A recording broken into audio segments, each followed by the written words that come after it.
It is perhaps the country's biggest economic and military threat, and now Congress just might take action against China. Gaining momentum here in Washington, perhaps? A ban against TikTok. President Biden supports it, and so do some, by the way, who are top Republicans in this town. But Donald Trump is now taking the other side.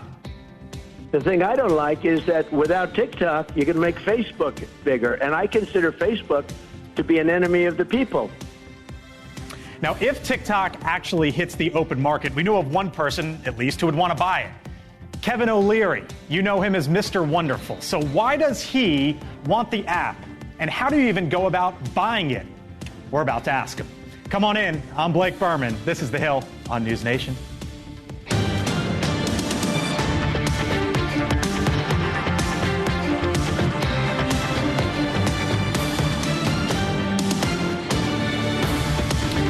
All right, here we are. Here we go. Happy Monday, by the way. Hanging out with us, Chris Steyerwalt, host of The Hill Sunday and senior fellow at the American Enterprise Institute.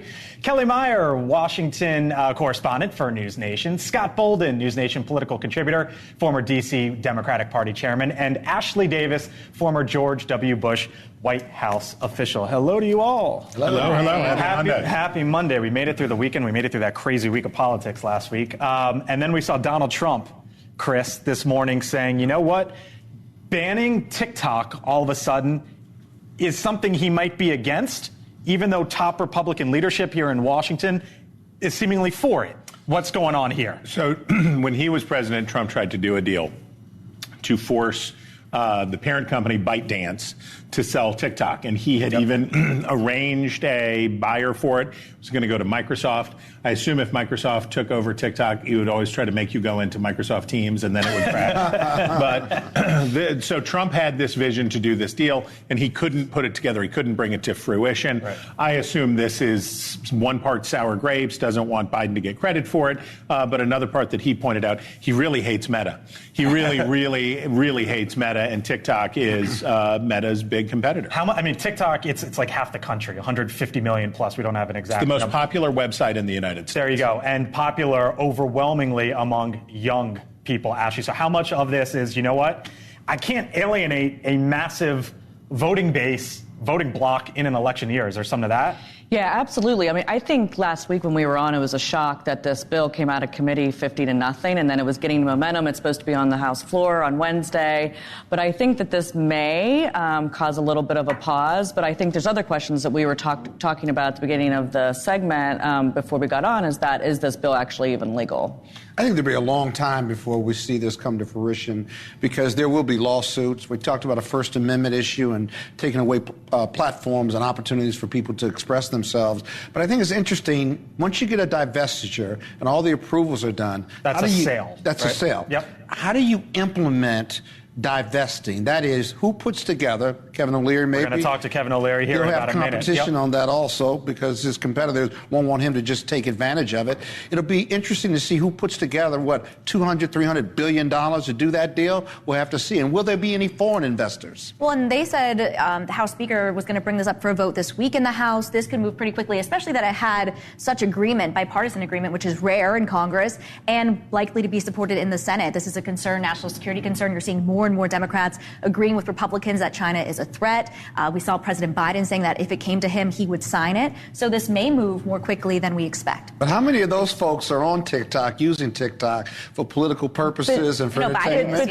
But this is not banning TikTok like all the other bills did that were stopped. And also, exactly. But I actually think that if I were ByteDance, I would just come up with some solution before anything passes. Give somebody 51% of it or sell 51%. Well, one person already lining up to buy TikTok from ByteDance, the parent company, if that ban ever happens. Shark Tank star, chairman of O'Leary Ventures, Kevin O'Leary has suggested that he could buy the social media app, and Mr. Wonderful joins us back here on the Hill once again. Kevin, thanks for the time. Appreciate it. Buying TikTok, explain that to me, sir. How does that even work? And what's the thinking behind you even exploring this and going down that road? Well, the company has run into this problem before. Basically, let's call it what it is. I have two phones. This is my TikTok phone. It's that way because it's stripped of any data of relevance. Everybody knows the Chinese has got a backdoor on the code. This is my phone that I do business with. No TikTok on here. And so that's kind of been known for a couple of years. TikTok is leaking data to the Chinese. I don't hate the Chinese people. I don't trust their government. And apparently, neither does Congress. And they finally brought it to a head. Now, one or two things is going to happen. Either they are going to sell control in the next 48 hours, which I think is highly unlikely, because that's one way, by the way, to an American entity who can guarantee that the servers will be nexused on U.S. soil, that the backdoor and the code will be stripped out, and that they will take care of this problem of a constant leaking of American data to the Chinese government, which nobody trusts or believes. I mean, that's the way it is. However, before you get into number two, real quick, you suggest maybe that this could happen in the next 48 hours, or that's a long shot? No, it's a really long shot. They've tried before. You talked about the deal that Trump tried to broker to Microsoft. Yeah. Everybody's tried to solve this. But the Chinese government, I don't care what the name of the holdco is, it's all the Chinese government. And they just thought this thing will burn off. We'll try and play this whole thing out with the American public on freedom of speech. This has nothing to do with freedom of speech. This is about communist China stealing data. That's the story. And finally, it's gone to the American public and to corporations who have banned it, and the government's banned it off their phones, and more people are banning it. So here's what is going to happen. 50-50 chance this bill passes. Then things start to get interesting. Then it's a hairball, jump ball deal. Who can syndicate the amount of capital needed to buy this thing?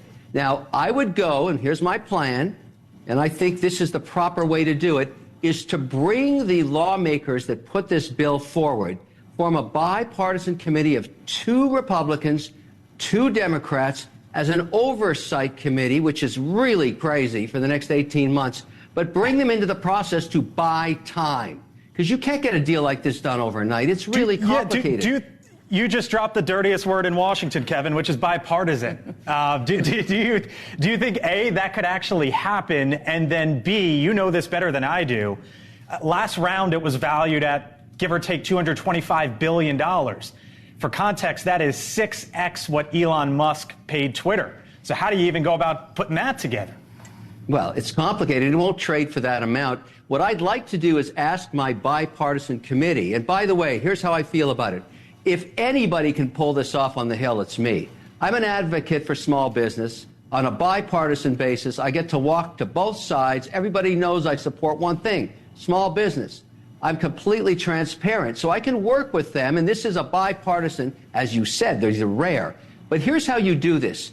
I ask them, how much will you leave in the hands of the Chinese? Can I leave 30% that I don't have to buy? And the reason they may consider that is they will be passive investors, guaranteed passive, no operational control of the business, no board seats, and they will not control the code or the algorithms at all. And the reason you may want to do that is to play, and think about this, we have many joint ventures as American companies in China that are structured in a similar way. You know with certainty if we had an app like this that was American in China, they would have shut it down a long time ago. That's what's happening here.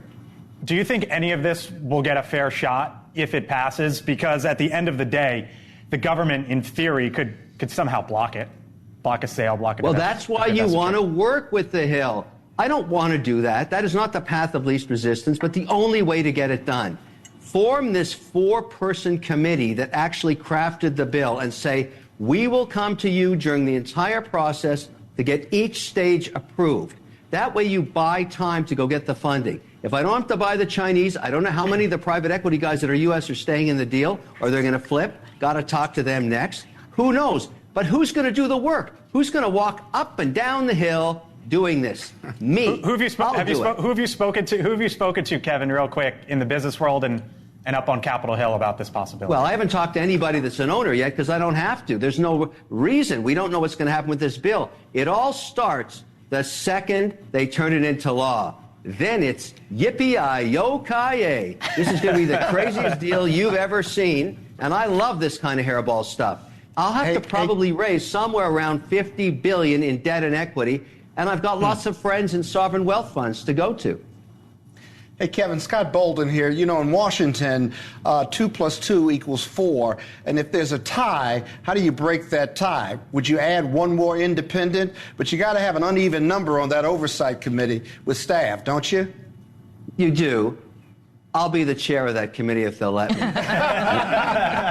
As a lawyer, I'm telling you, that would be a huge conflict of interest. But hey, you got great lawyers. You work it out with them. Exactly my plan. I love big, crazy hairball deals on the Hill. I just love walking up and down the halls just saying, hey, I'm for small business. Both sides like small business. TikTok is a massive advertising platform. The #1 for me and my companies right now. I don't want to see it turned off. Nobody does in America. And Trump doesn't because he's concerned about giving more power to Meta and Instagram. Now, I don't know if Microsoft's. Do you think that's really the concern from Donald Trump, or do you think there's some sort of general election, don't want to upset 18 to 35-year-olds?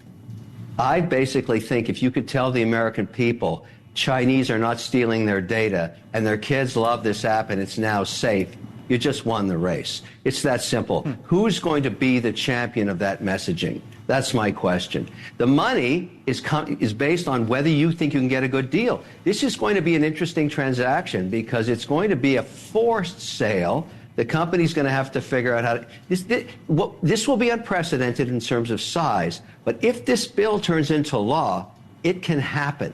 And I think if there's anything that's bipartisan, which is very rare, it's this. Everybody knows the Chinese steal your data. That's 100% correct. Got to stop. How is that going to happen? Maybe this bill. All right, we'll leave it there. Kevin O'Leary, thank you so much for the time and the insight. If you get any movement on this, let us know. Come on back, Kevin. I'll we stay appreciate in touch. The time. All right, Take care. Talk to you soon. What about? Do you think he's onto something there? That if you can save this with that voting block, then all of a sudden you sort of make inroads with that group? I think we tend to overstate where TikTok falls as an issue. It is true that it is wildly popular with younger Americans, but it's also wildly popular as a small business platform. Yes, it is. There are so many firms, so many people. I was talking to a group of folks today here in Washington, and I said, okay, who out there, who has their business on TikTok? And a lot of hands went up. Wow. The reality is, TikTok, with its microsecond long attention span, and easy-to-use format, is just very popular, and it's winning this war with Instagram and its competitors. As Twitter, sort of loses the thread, TikTok has come on strong. If you were to think about what Congress is saying, we're going to pass this bill, and then you'll have 120 days to sell it, or we're going to shut it down. Now, I'm here to tell you that if Washington shuts down TikTok and throws all these small business owners out of business and shuts down TikTok for all the people who are using it, there will be hell to pay more than we can understand. So we have to understand that this is more than just kids watching videos like that.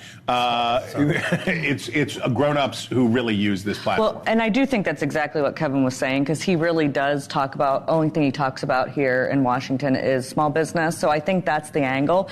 I mean, whether it's a committee of 4 or 2 or 6 or whatever, I mean, it's an interesting concept. I think that, again, I feel, does ByteDance believe that this is going to be a serious threat? Do they do something before Congress does it? Yeah, but the divestiture is going to be the real complicated piece. Kevin O'Leary is the only person I know that enjoys walking up and down the halls of Congress and believing he can get a bipartisan deal. The building's big. You walk the halls of Congress, you're wiped by the end of it. It really is. But I think he's a little naive that he can get this done because it's him and it's all small business. It gets more complicated than that because it's an election year. You went right to jury selection. You immediately were trying to figure out the jury. All right. Well, coming up here on the Hill, the Director of National Intelligence released its annual threat assessment today, mentioned more than anyone else 91 times China.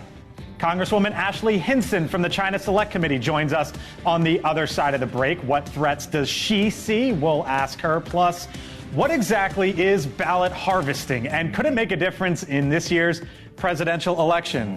Ooh, sounds ominous. Is it Ballot ominous? Is it harvesting. ominous? I don't know. We're going to play that up. We're going to play up the tension so people come back and watch. Steyerwalt breaks it down on the other side of the break. Or Suits. Stay with us.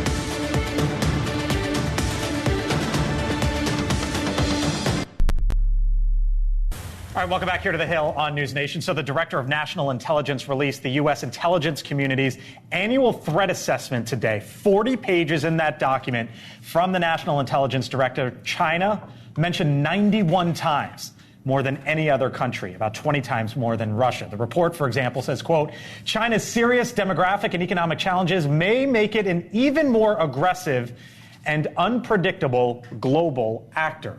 Joining us now, the Congresswoman from the state of Iowa, Ashley Hinson, a member of the China Select Committee, and, by the way, one of the lawmakers leading the push to ban TikTok. Congresswoman, thanks for being with us here on the Hill. I think you might have heard some of Kevin O'Leary there. I'm wondering what you made of it, and if you think anyone's actually going to buy it. Yeah, well, I certainly think there's great opportunity here, right? It's a platform that millions of Americans use, but what we are trying to do here is truly protect our kids, our business owners, and American citizens. In that report you mentioned from ODNI, we consider China a very, very real threat. They are consistently trying to undermine the American people, our businesses, our intellectual property, our jobs. This is a safety and security issue for Iowa families and American families, and so what we've said is we want to preserve TikTok as a platform, and all that has to happen here is that divestment. Make sure that there is a clear divestment of any influence from the Chinese Communist Party. Also out today was that information that they are meddling in our elections. They are using platforms like TikTok to influence the outcomes of elections. So that's my huge concern. When I saw what happened last week when they sent out that push alert and had everybody call Congress, imagine what they could do on Election Day. Yeah, you mentioned that push alert. There was a bipartisan well, we can show the alert, but they basically pushed it out on TikTok saying, you know what, push back on lawmakers. We were just learning, Congresswoman, of a classified intelligence briefing, I believe, that'll come tomorrow. FBI, Department of Justice, and the Director of National Intelligence will brief all House members as it relates to TikTok. Do you think this thing is actually going to pass, that the possibility of it being banned, essentially? Well, I think we want to send a very clear message that we do not want this undue influence of the CCP reigning supreme over Americans' lives. I mean, they're controlling the algorithms, right? So they're deciding that they don't want any anti-Beijing videos to play, anything that showcases the Uyghur genocide that they're perpetrating. They're not letting us see that. So while their app version has a time limit for kids and it controls what videos their kids are seeing, it's very, very different here in the United States. So I do think there's wide bipartisan support for this. And as a mom, I'm very, very upset about how they weaponized that app and our kids last week. So is Donald Trump wrong? Well, I think this is a very serious national security threat. I think that we want to make sure that businesses have this platform available to them, but I think this is a very serious case where we need to look at what is truly best for the safety and security of our country long term. So I'll be interested to get more information tomorrow at that briefing as well. But he is against a ban, which is why I ask you, is he wrong? Well, I think this is up to Congress to decide right now. I'm happy to sit down with the president and talk about why I think this is the right move to protect our kids and our country. I've been a part of many of these classified briefings recently as a member of the China Select Committee. So I think that it's an important move and an important signal that we're sending to the Chinese Communist Party. You showed that report that they may be even more aggressive and more determined going forward. So we need to counter that and be strong with our rhetoric, too. And you referenced that report, and as did I. Here's something that caught my attention, Congresswoman. The PRC may attempt to influence the U.S. elections in 2024 at some level because of its desire to sideline critics of China and magnify U.S. societal divisions. You are on the China Select Committee. Desire to sideline critics of China. You are one of them. Have you noticed, or do you have any suspicion that maybe, they've been trying to influence you or doing anything on your end at some point? Well, certainly they have been critical of me. I know when I went to go visit with the president of Taiwan when she was visiting the United States, they sent a threatening letter to me to try to deter me from going. All that did was double my resolve. I think it's really important that those of us who have that megaphone speak out against our adversaries when they are perpetrating these malign intentions on our country, on our children. We have thousands of Chinese nationals coming across our southern border. We just busted a clandestine biolab in California where they were containing things like Ebola virus, right? So this is truly the intent of the Chinese Communist Party to undermine us. I'm not afraid. I won't be deterred, and I will continue to speak out on this. And there's a reason why I go everywhere in my district. I hold town halls all the time so my constituents can come talk to me and get the straight story right from me. We'll leave it there. Congresswoman Ashley Hinson, state of Iowa, a member of the Select Committee on China. Appreciate the time, Congresswoman. Talk to you again soon. Thank you for having me. You got it. So this is part of the tricky thing for Republicans, is it not? She's on the Select Committee. She's a Republican. And then you have Trump coming out today. Is he undercutting Republicans here? She didn't want to answer that question. I tried twice. Well, I actually think that I want to stick up for the Congresswoman here because I think because she's getting the classified information and a lot of the other members of Congress are not getting this classified information until tomorrow. I think, and who knows what the president has seen lately. I think his classified briefings are just starting again this week. But I think that she's not backing away. I mean, she wasn't criticizing the former president saying he was wrong, but she wasn't backing away from where she is on this bill, which I think it shows what's going to happen if this vote actually happens on Wednesday, that it will actually pass. We won't really know the full impact of Donald Trump's influence over the House unless he comes out and says, I don't want you to pass this bill. And looking at how the Republicans react to that, that'll be quite telling.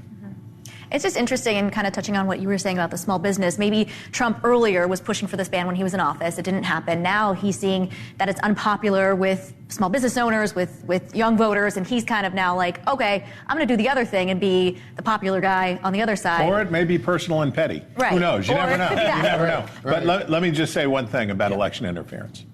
The Chinese tried to interfere with the 2020 election. The Russians tried to interfere in 2020, the 2016, and all that stuff. No one can interfere with our elections without our permission. It is Americans who do these things to each other. And yes, they amplify and blow up misinformation and disinformation. But it is our obligation as citizens to be good at this and better at this. And if we are so ripe for the picking for Chinese communists or Putinists or whomever to sow hatred and division among Americans, that's on us first. Okay. All right. Well, tonight here on NewsNation, a one-of-a-kind conversation. Chris Cuomo sitting down exclusively with Tucker Carlson. That interview, Cuomo and Carlson, 8 o'clock Eastern, right here on NewsNation, about 90 minutes from now. All right. There is still much more ahead here on the Hill. A live look right now, the White House, 1600 Pennsylvania Avenue. Got a couple different names, but when it comes to immigration, why you won't hear President Biden say one word in particular.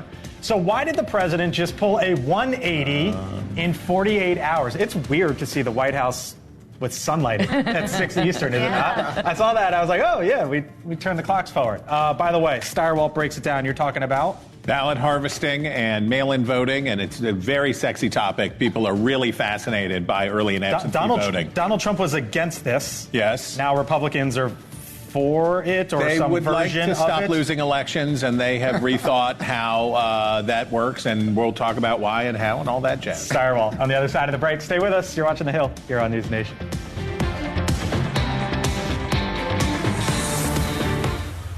To reach adulthood. That's why vaccines matter so much. For 40 years, Rotary and partners have delivered vaccines globally. Like here and even here, in your neighborhood and around the world, Rotary is ensuring children grow up safe from preventable diseases. All right, welcome back here to The Hill on NewsNation. Turning now to the general election, and with a bit of a backtrack from the president. A 180 in just 48 hours from President Biden on what exactly to call the man accused of murdering 22-year-old Laken Riley. Watch. Lincoln Riley, an innocent young woman who was killed by an illegal. Well, I don't regret it. Technically not supposed to be here. Laken Riley. An undocumented person. And I shouldn't have used illegal. It's undocumented. that just 48 hours time. The president over the weekend also dropped a quote unquote red line on Israel, saying the prime minister, Benjamin Netanyahu, is quote, hurting Israel more than helping Israel.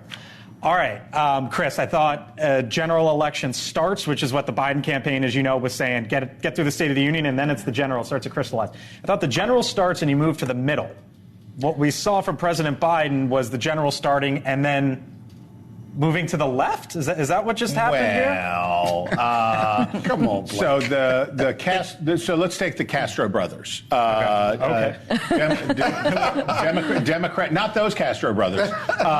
Julian Castro. Okay, there you go. All right. Thank you for sharing that. Not Fidel and Raul. Yeah. Okay. But so they're going to come after Biden when he uses the word illegal. And it was agreed among Americans of the left that we don't use that term anymore. That's a hurtful term. No person is illegal, says every well-intentioned. I live on Capitol Hill. Every well-intentioned person of the left has the sign in their front yard. No person is illegal. They agreed on that. And Biden, who I don't know whether you know this, is old, forgot what the new acceptable terminology is.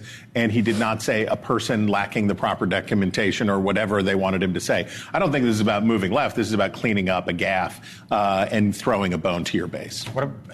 And then Israel, though, right? Then he goes after Netanyahu, and we saw the uncommitted votes in many of these states. That's a problem for him. I assume that Biden, who has a long friendship with Benjamin Netanyahu, that they go way back, that they both understand each other very well, right?